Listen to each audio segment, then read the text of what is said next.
Welcome to this week's Quick Charge. Moses said to the people of God in Deuteronomy 4, God brought you out of Egypt by his great strength. He forced nations out of the land ahead of you, nations that were bigger and stronger than you were. The Lord did this so that he could bring you into their land and give it to you as his own. And this land is yours today. The Old Testament narratives are natural representations of spiritual realities. To them, the land was geographical. It was real estate. It was a promised land.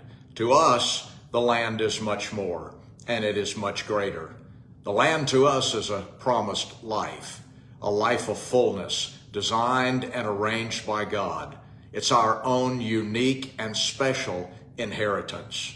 Now, we know that what was true for God's peoples then is true for us now.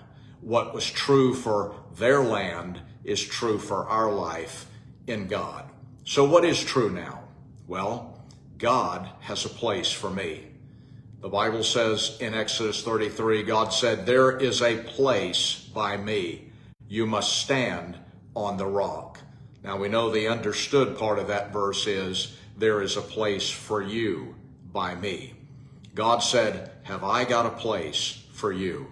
I have a life in God, and there is a place for me. The whole point of bringing me out of my old life and this old place is to bring me into his place. I have access to that place by standing on the rock of my salvation, which is Jesus Christ. God can only bring me in to that place through Jesus. In Ephesians chapter 2, verse 18, through Jesus, we all have an open way into the Father. Jesus is the only rock, the door, the bridge, the way to the Father and to his place. Notice it is not a rock or some rock or any old rock, but the rock. And he says it is not you should stand or you could stand on it, but you must stand on that rock. We also know that God prepares that place before he places me in that place. Before God can bring me out to bring me in, he has to make ready and prepare a place. In Exodus 23:20, he said, I am sending an angel ahead of you who will protect you as you travel. He will lead you to the place that I have prepared.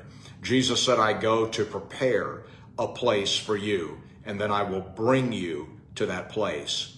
If I approach a local builder and say to him, build me my dream house. Here are my ideas, my designs, the blueprints, the finances. Here's the schedule, everything. His first question would be to me, where is your land? Where is the place? Is it prepared? Is it ready? We must prepare the place first and then build the house. King David in 1 Chronicles 13 had a brilliant idea. He said, let's go get the Ark of the Covenant and bring it to Jerusalem. But there was no thought given as to where they would put it. After a rather unfortunate failed attempt, 2 chapters later, in 1 Chronicles 15, David prepared a place for the Ark of God, pitching a tent for it.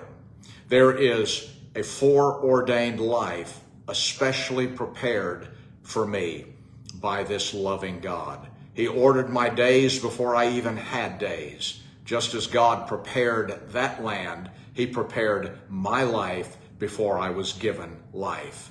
In the order of God, place is always primary. It's first, but it's not preeminent. It's not greater than everything else because it's not the goal. It just facilitates the goal. God's goal is to bring me into his specially prepared place so that I might prosper and obtain the incredible life and destiny that he has set aside just for me before the foundation of the world. That's how special we are in his eyes. He has the very best for me always. You see, there really is a lot in God. Just how great is that lot?